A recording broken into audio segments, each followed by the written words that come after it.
श्री स्वामी समर्थ. स्वागत आहे तुमचं माझ्या चॅनलमध्ये. स्वामींच्या कृपेने आजचा दिवस सुखाचा, समाधानाचा आणि आनंदाचा जावो हीच स्वामी ऐचरणी प्रार्थना.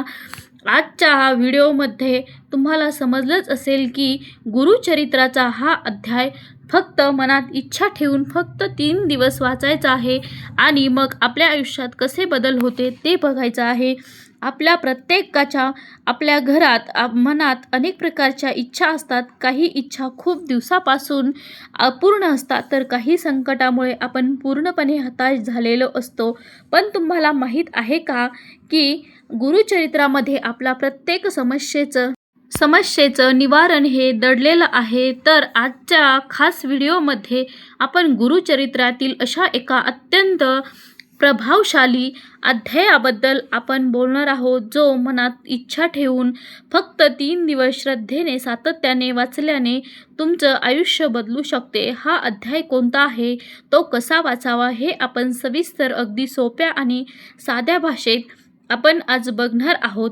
आजच्या व्हिडिओमध्ये सांगणार आहे की तेव्हा व्हिडिओ शेवटपर्यंत तुम्ही नक्कीच बघा.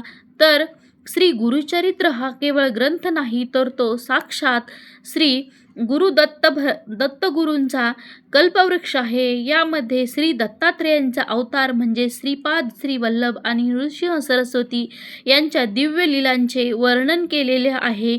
या ग्रंथाच्या नियमित वाचनामुळे घरातील सकारात्मक ऊर्जा नष्ट होते आणि आपल्या घरात सुख समृद्धी नांदते.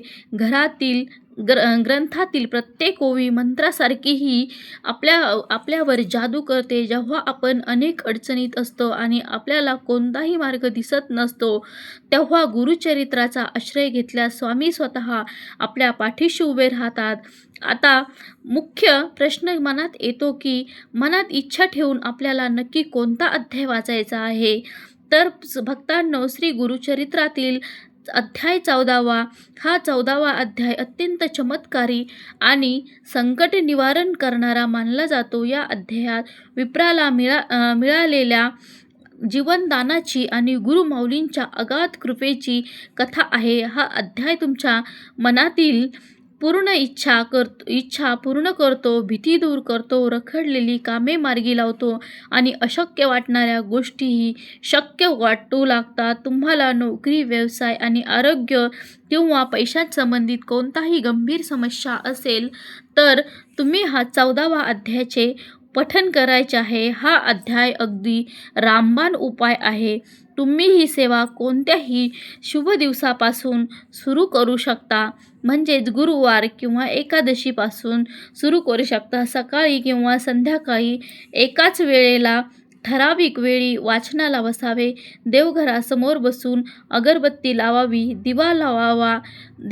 देवासमोर बसून दिवा अगरबत्ती लावावी. मनात स्वामींचे किंवा दत्त महाराजांचे ध्यान करावे, स्मरण करावे. आपली इच्छा त्यांच्या चरणी व्यक्त करावी.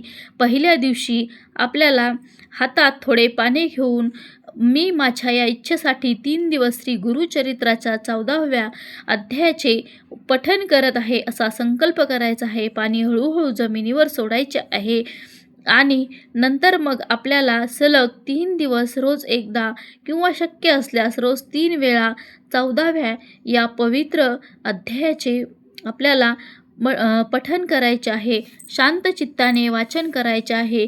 या दिवसाच्या सेवेदरम्यान घरामध्ये पूर्णपणे सात्विक वातावरण ठेवावे. मांसाहार अजिबात आणू नये आणि पूर्णपणे आपल्याला मांसाहार वर्ज्य करायचा आहे. या 3 दिवसाच्या सेवेनंतर तुम्हाला स्वतःच्या मनामध्ये एक अद्भुत शांतता आणि सकारात्मकता जाणवेल. अनेक भक्तांना असा अनुभव घेतला आहे की सेवा पूर्ण होताच त्यांच्या अडकलेल्या काम त्यांचे मार्गी लागले आहे, त्यांना गती मिळाली आहे, संकटाचे निवारण झाले आहे. स्वामीवर दृढ विश्वास ठेवला आणि ही सेवा जर केली तर कधीच सेवा ही वायाला जात नाही. अशक्य ही शक्य करतील स्वामी, या उक्तीचा अनुभव तुम्हाला सुद्धा नक्कीच येईल. तर स्वामी भक्तांनो, तुम्ही सुद्धा हा व्हिडिओ ही सेवा पूर्ण श्रद्धेने आणि विश्वासाने नक्कीच करून बघा. तुम्हालाही देखील अनुभव आल्याशिवाय राहणार नाही. आणि जर व्हिडिओ तुम्हाला खरंच आवडला असेल तर लाईक, शेअर, सबस्क्राईब करायला विसरू नका आणि कमेंटमध्ये श्री गुरुदेव दत्त असे लिहायला अजिबात विसरू नका. ही सेवा तुम्ही अगदी विश्वासपूर्वक श्रद्धेने करा, सातत्याने करा. स्वामी नक्कीच तुम्हाला अनुभव देतील. व्हिडिओ आवडला असेल तर लाईक, शेअर, सबस्क्राईब करा. श्री स्वामी समर्थ.